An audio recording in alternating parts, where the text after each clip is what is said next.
Jaya Gopi Chandra Vallabha Girivardhari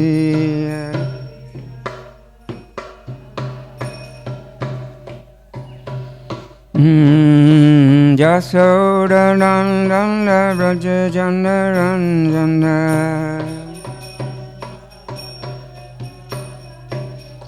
Jasoda Nandana Braja Jana Ranjana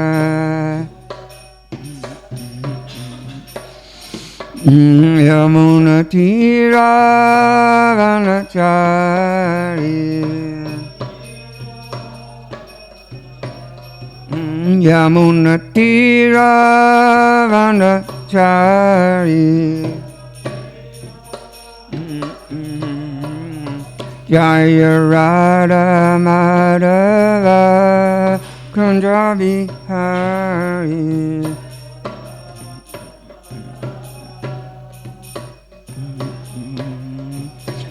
Jaya Radha Madhava Kunja Bihari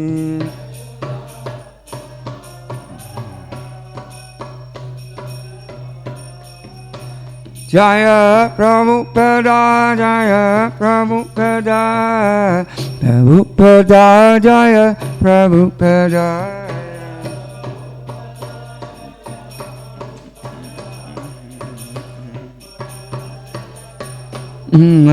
Prabhupada, Prabhupada, Prabhupada, Jaya Prabhupada.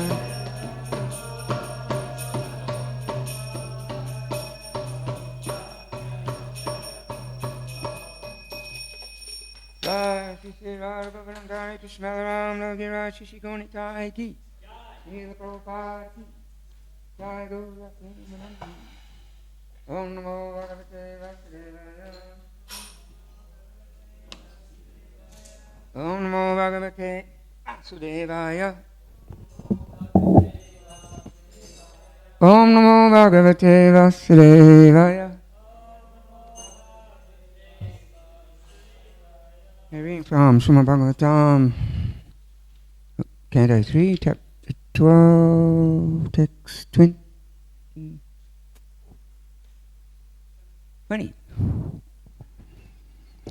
Matrayovacha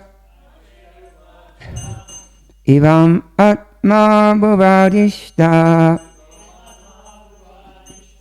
Parikramya Kiram Patim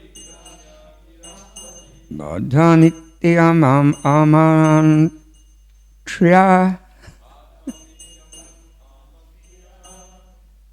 Vivishatapasevanam Matravacha Ivam Atma Bhuvadishta Parikramya Giram Patim Bodhanityamam Amantriya Vivishatapasevanam Matravacha Evamatma Bhavadishta Parikramya Giram Patim Bodhanityamam Amantriya Vivishatapasevanam. Someone else, someone else.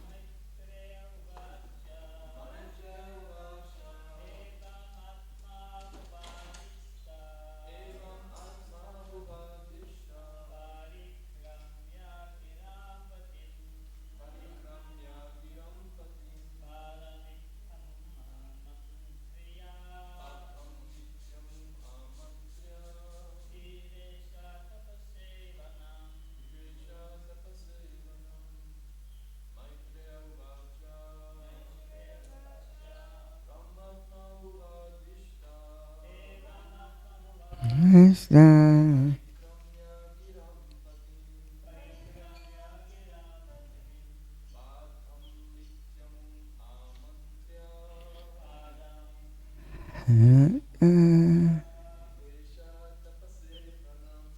Vivisha tapasivanam. Ladies? Natavata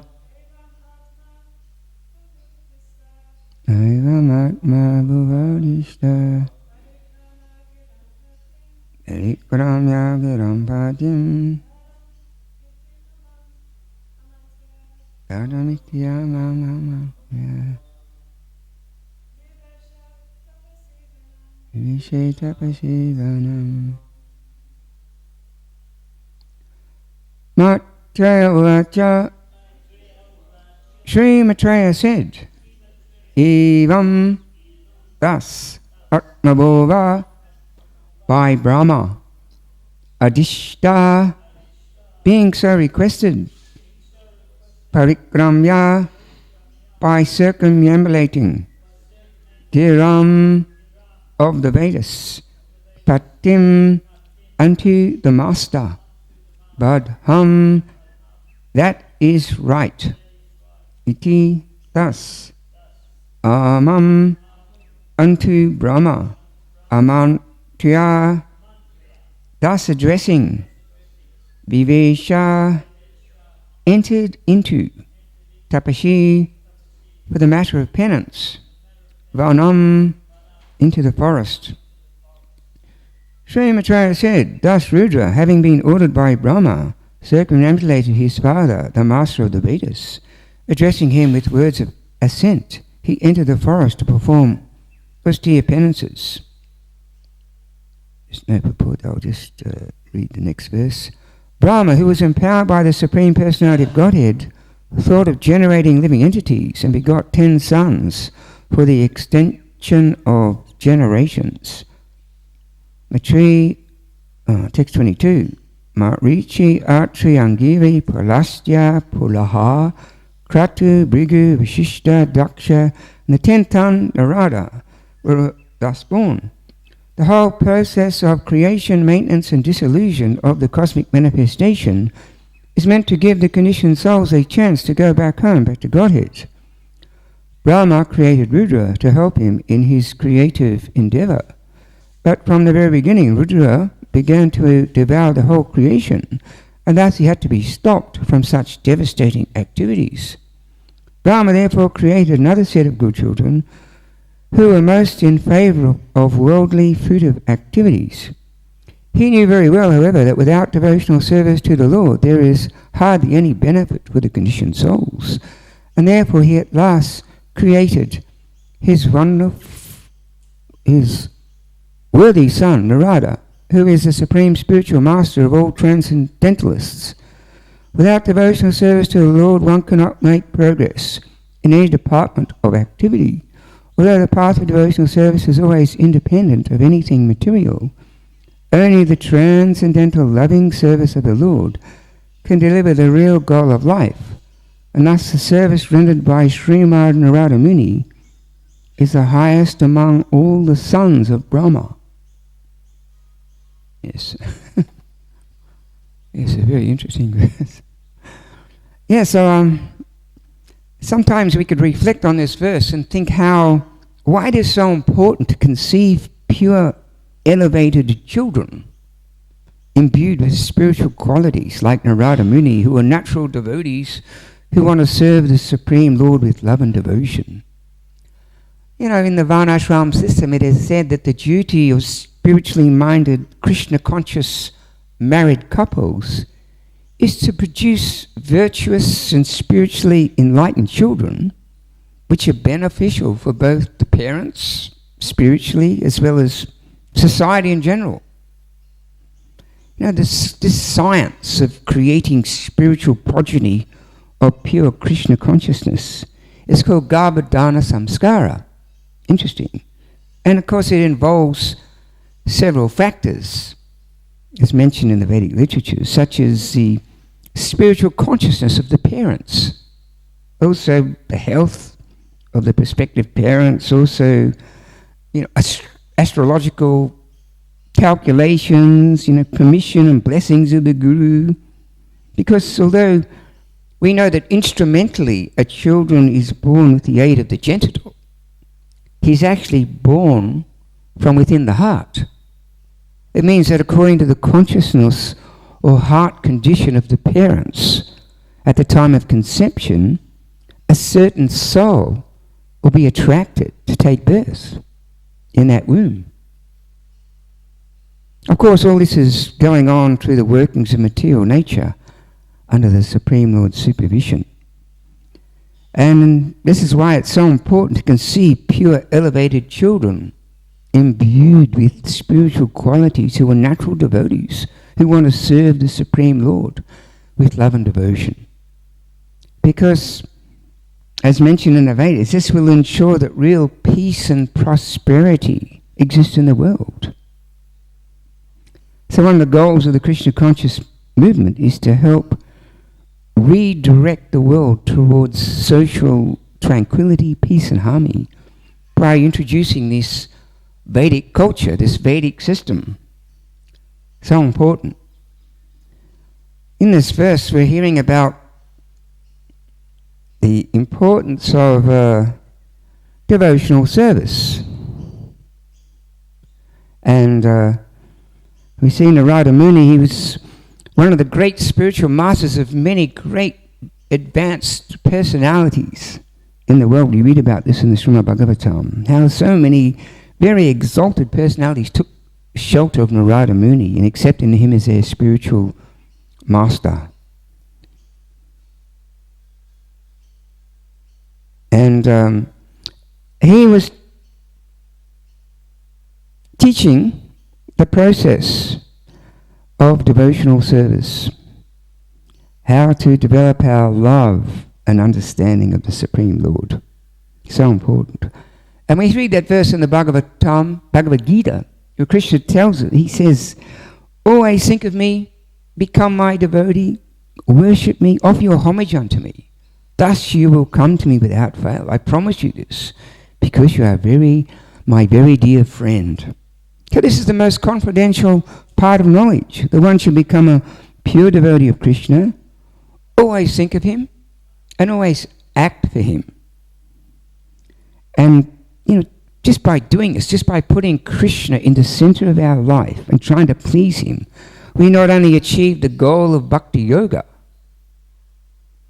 which is to become very dear to Krishna, but we automatically become happy and satisfied and peaceful, much more than we could ever be, simply trying to satisfy ourselves independently.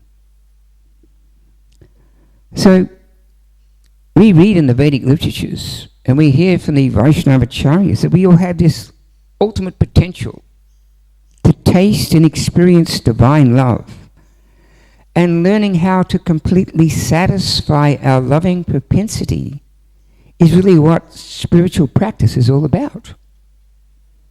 Deep down in everyone's heart is this normal and natural desire to experience the pleasure of true reciprocated love. The joy of loving and being loved.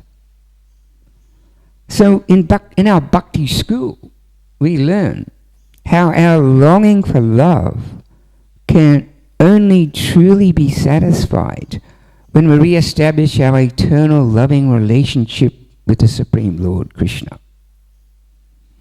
And this loving, serving and pleasing the Supreme Lord is not just some mental concoction or just some fantasy or some mere sentiment. Rather, it's a great art and it's a great science, and it's something which is taught by the bona fide spiritual master or the guru. Only then can we really fully appreciate and understand how to really connect to that very divine source of love, Krishna, and experience, you could say, the true happiness and pleasure of being able to fully give the love of our heart freely to the Supreme Lord, our Supreme Beloved, and also to all other living entities in his creation. See, it's said that ultimately, what everyone is hankering for in their heart, deep in the heart, is a perfect loving relationship, which means we're hankering for Krishna, that supreme person. Because, Krishna is that beautiful, personal, loving and lovable aspect of the Supreme Lord. And He is offering His love to each and every one of us so intimately, so perfectly, that each and every one of us will feel that we are His most beloved. So, of course we have loving relationships that we establish in this world between husbands and wives and friends and parents and children and mothers and fathers and friends. But generally people can only reciprocate our love to a limited degree. Where we see Krishna, only He can perfectly accommodate everyone's loving endeavours to an unlimited degree. And He will always reciprocate perfectly our love. And it's only then that our loving propensity will be truly satisfied. We're all naturally beloved children of the Supreme Lord. Nothing can ever change that. But we have also been given the freedom to love and serve Him. But we've also been given the choice to turn away from Him and seek happiness elsewhere. But even if we leave Him or try and reject His love and service, at any moment we can still choose to return to Him and take up that loving relationship once again. So this means that Krishna, He'll never force us to love Him and serve Him. We all have our free will to choose. And when our love and devotion is spontaneously given from the heart, using our free will, it's only then that this incredible flower of loving devotional service, this bhakti lata kripa, will naturally grow and fully blossom in our hearts. Yes. So unfortunately we see most people in the world, they're only exposed to the external features of religion. They never really know what is the essential purpose of religion, which is to develop our love and devotion for the Supreme Lord. People are taught to simply see God as their order supplier, the one that will fulfill all their material desires and free them from the bad results of their sinful activities. Many pray in a mood of bargaining with the Supreme Lord. If you give me this or that, then I'll worship you every day. If you give me this or that, I'll believe in you. If you give me this or that, whatever it is, make my success a business, cure my disease, find a nice husband for my daughter, whatever. People have unlimited things that they pray for. Then I'll make a donation at the church or the temple or the mosque. So according to the Bhakti school, this type of mutual relationship with the Supreme Lord, it's a step towards the Supreme Lord. And it may inspire one towards a better, more perhaps moral life. But it's not the ultimate relationship. Generally, if people don't get what they ask for, they become frustrated. They lose faith. However, as our knowledge and our faith develop, we stop trying to make deals with the Supreme Lord. And we look for a deeper exchange, a more intimate relationship with the Supreme Lord, where we see Him as our dearest friend, our dearest well-wisher, who is full of compassion, who is full of affection, who really cares about us so much. So through this bhakti yoga process of loving devotional service, we learn how to deepen our spiritual love by cultivating a personal relationship with the Supreme Lord. By recognizing that the ultimate friendship is friendship with the Supreme Being Krishna. And when we embrace this beautiful, loving idea of the Supreme Lord, our natural loving nature emerges. Then we just want to serve and please Him for His pleasure, without any expectation of anything in return. Of course, we know Krishna, He doesn't need anything. One name for Krishna is Atmaram. He's completely self-satisfied. He doesn't need anything from anyone. But still, we learn that He longs for our love and devotion. It's through our devotion and love that He gives pleasure to Himself. And the more we sincerely and lovingly offer Him the best we can, according to our capacity, the more He appreciates our service. Yes. And He reciprocates with us in so many ways. He blesses us with genuine spiritual enlightenment, realization, advancement in spiritual life, as well as inner happiness, peace, satisfaction. All the things that people are looking for in life. Just by serving, putting the Krishna in the center of our lives and trying to please Him by our service, we achieve all these things automatically. And the more we put Him in the center of our lives, the more we're able to enter into a very personal relationship with Him and experience His intimate and eternal friendship. So this is the essence of Bhakti Yoga, or Krishna consciousness. And of course, this is the ultimate perfection of yoga, the perfection of religion.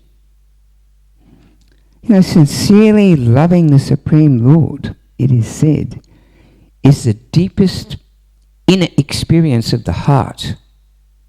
And one can learn how to express it through this Bhakti Yoga process of loving devotional service. So for the Bhakti Yogis, this is one's most valuable asset. This unconditional love for the Supreme Lord and this eagerness to want to serve Him. So this is the real wealth and treasure one can possess. And this is what really makes relationships, even with others, very satisfying. In developing this pure love for the Supreme Lord, it flows out into the world in the form of genuine love, care and compassion and concern for the well-being of others.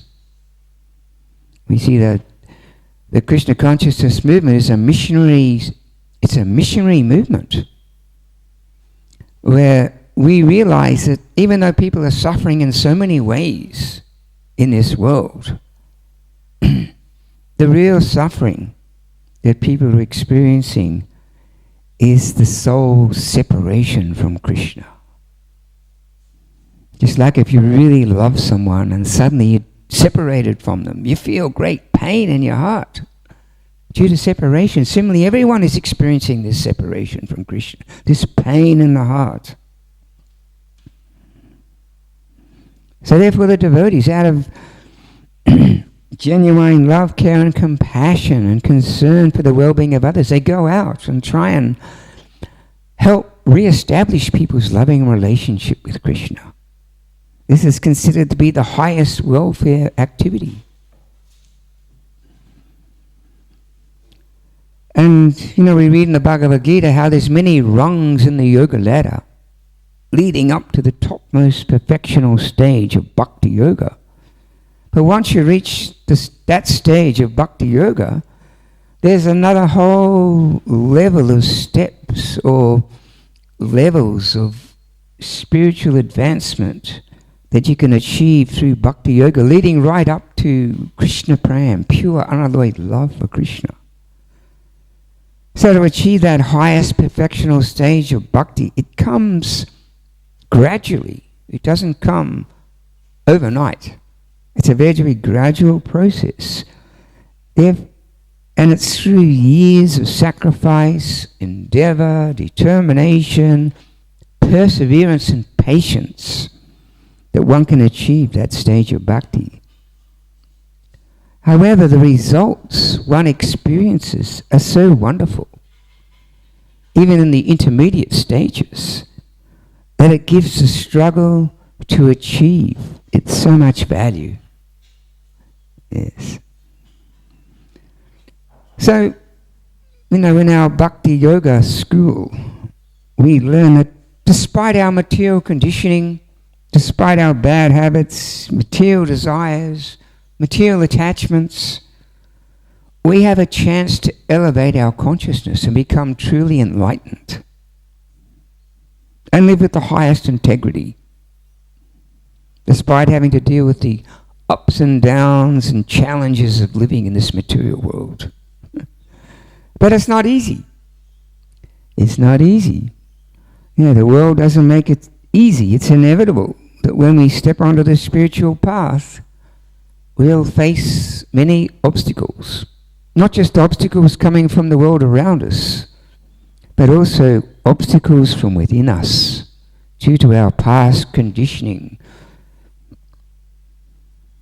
Therefore, somehow or other, we have to navigate through the obstacles and embrace this called spiritual transformation. So our Bhakti tradition teaches us about the importance of regularly associating with people who are spiritually minded friends, who share our spiritual aspirations. This gives us great spiritual strength and inspiration. It charges our spiritual batteries when we associate with people who are sincerely and following this path of bhakti. So this divine love achieved through loving devotional service, it's very rare actually. But the Supreme Lord, Krishna, he gives it easily to those who sincerely want it more than anything else. And this Bhakti Yoga Krishna consciousness, it's open to everyone. It's open to everyone to come and experience how true spirituality opens a door to an extraordinary life. An extraordinary life of transforming consciousness and awakening our love for the Supreme Lord and love for each other.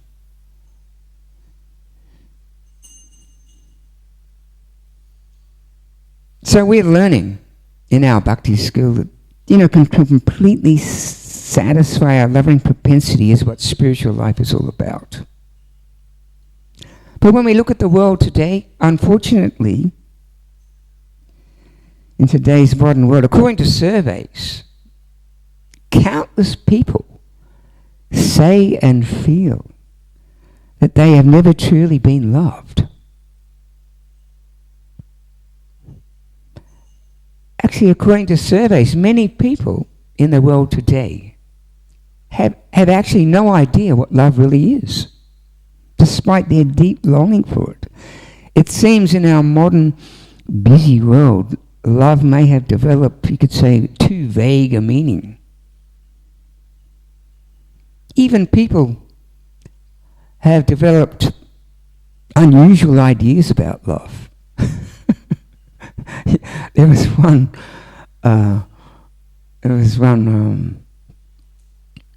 article. It was a presentation given about how people have become objectarians. You may have heard this word, objectarians. Pretty unusual. I was looking at this seminar, and just like there was one lady. She really believed in her heart that she was in love with this wall. There was a wall just down next to her house in this park. So she would go there and she would sit by the wall.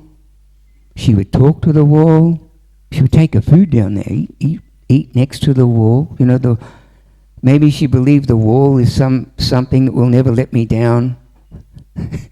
The wall is my best friend. It's going to always be there for me. Whatever. Very strange. And there was even Of course, the classic example is the guy with his car. They interviewed this guy, he's got his car there. He polishes the car, the motor's sparkling clean, And he said, when sometimes he sleeps in the car, and he says when the car's running, it's like the car's singing to him. He's completely in love with his car. He said, actually, I never get married because it'd come between me and my car. They're objectarians. There was even a lady who believed she was in love with this big stained glass window in her house. Incredible. Actually, we're talking about this down at Govinda's. And one of the girls there, she's a daughter of a devotee, she said she had to admit that, actually, I think I'm an objectarian. I think I'm in love with my mobile phone.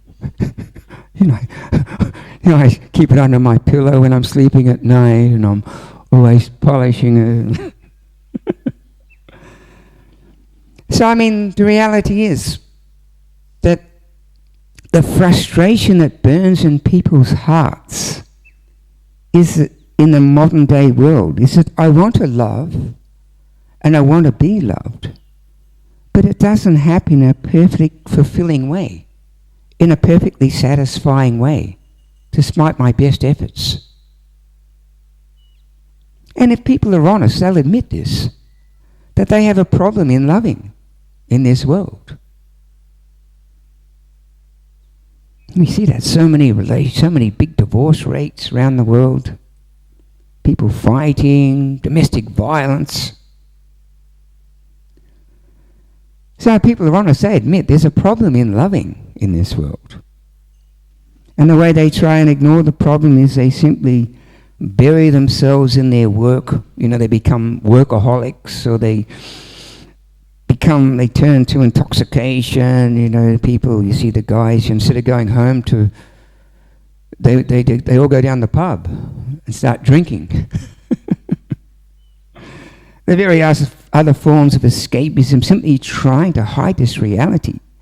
And the reality is, in material life, in material consciousness, when people are generally programmed or conditioned to view the world and live in this self-centered, egocentric, competitive, exploitive, selfish way, thinking life is all about simply, my enjoyment, my selfish pleasure, how I can manipulate others to satisfy my desire for unlimited material enjoyment and pleasure, then everything is spoiled. So the Bhagavad Gita tells us that in this situation, it means that lust is governing people's lives instead of genuine love. And this lust, it just burns like fire. It's never satisfied. It leads to total frustration and unhappiness. So, in Bhakti Yoga, we learn how this lust for material enjoyment is really only our perverted reflection of our heart's deepest longing to love and serve the Supreme Lord, who is the ultimate source of love and joy. Yes. Therefore, in Bhakti Yoga, we focus on transforming this lust into love through purification of our consciousness and developing our natural love for the Supreme Lord. And through that, developing our love for the Supreme Lord, we develop our natural love for each other. And sharing this love with others, in a spiritual sense, it enriches our life, makes our life more meaningful and fulfillment. So, Bhakti tradition teaches us about the importance of especially sharing our love and regularly associating with those people who are spiritually minded friends, who share our spiritual aspirations. This Bhakti Yoga culture is a culture of sharing, of helping each other on our spiritual journey.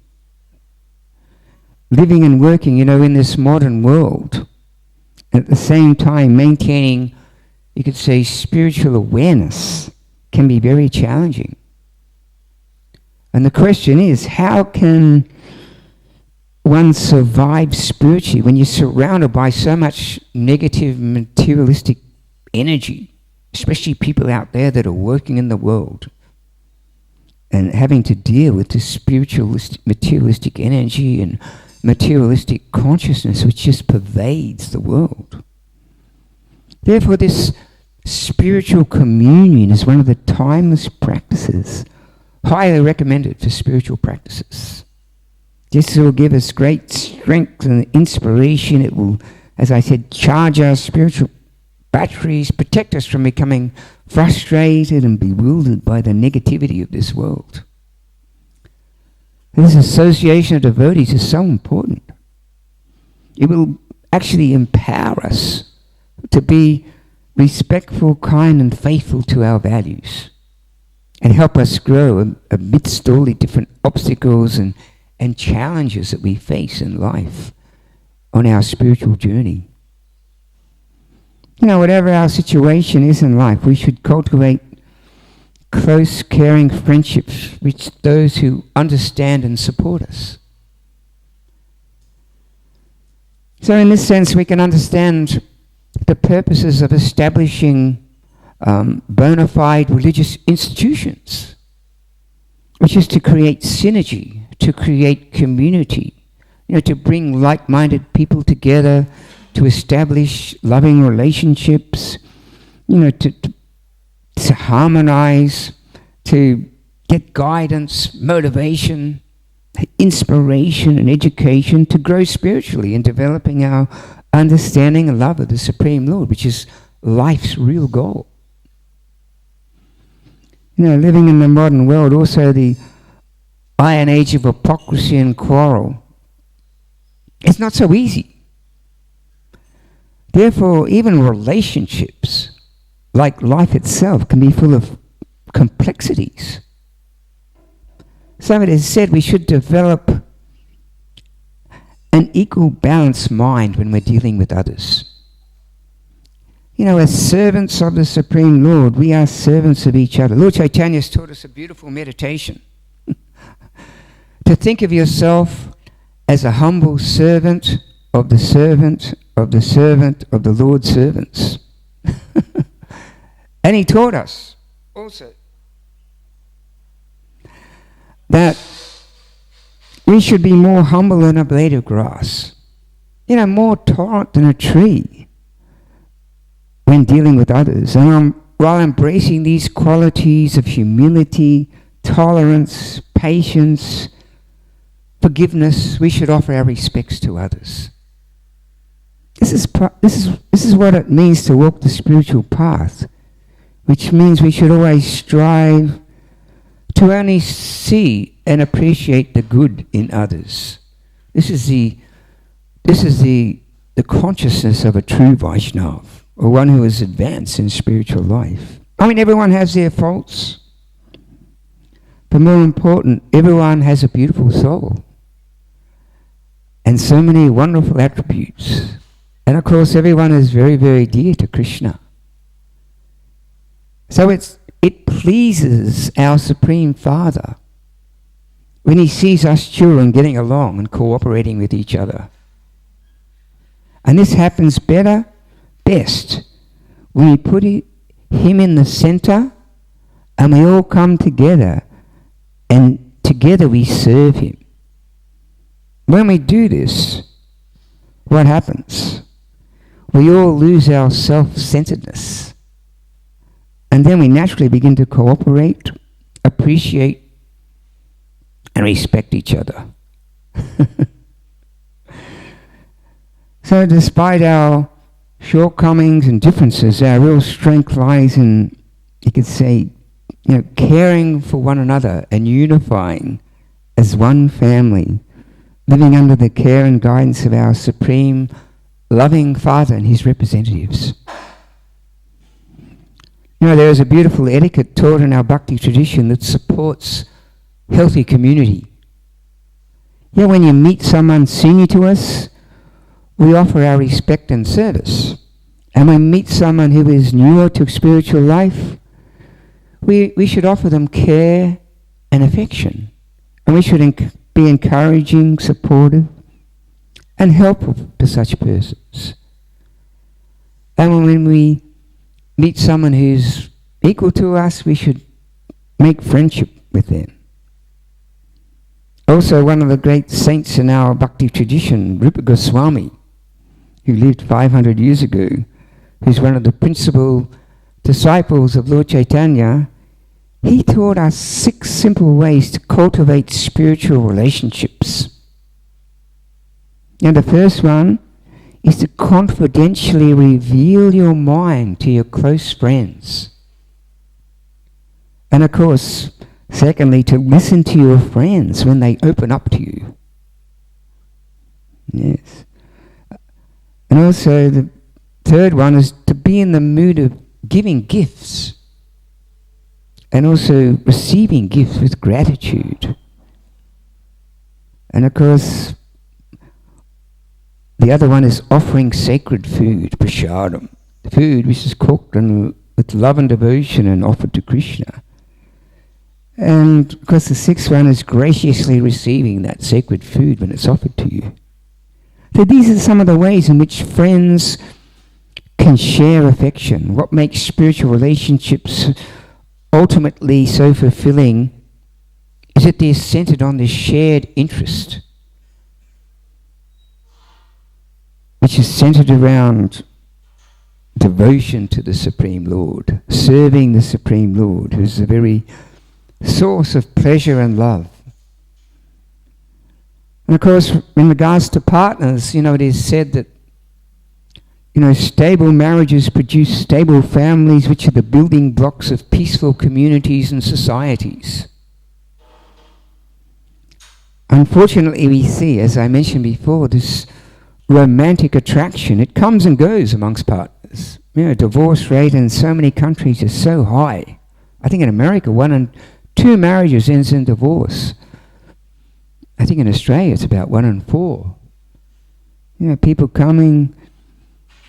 So the Vedic literatures, they reveal how marriages that are focused solely on material goals and sense gratification are very vulnerable to fall down. However, spiritually based relationships based on shared spiritual ideals, respect, appreciation, loyalty and devotion to the Supreme Lord, they can endure. When married couples follow religious duties and regulate their economic development and sense gratification according to Dharma, they can ultimately attain liberation. They can gain freedom from this cycle of birth and death. This means when married couples follow this Vedic system, what happens is they come to the mode of goodness, they live happily and peacefully together, and at the same time they make spiritual advancement, and gradually they can attain liberation at the end of their life. So the basic criteria for all participants of this Varnashram society is that one must strive to develop devotional purity and cultivate these higher qualities and standards under the guidance of a bona fide spiritual master. Oh, I just finished there, I think. Does anyone have any questions they'd like to ask? All right. Jai Srila Prabhupada ki, Srimad Bhagavatam ki, Shri Shri Radha Govardhana Krishna Balaram Lord Giraj Shri Shri Gauranitai ki, Jai Gaura Premanandi.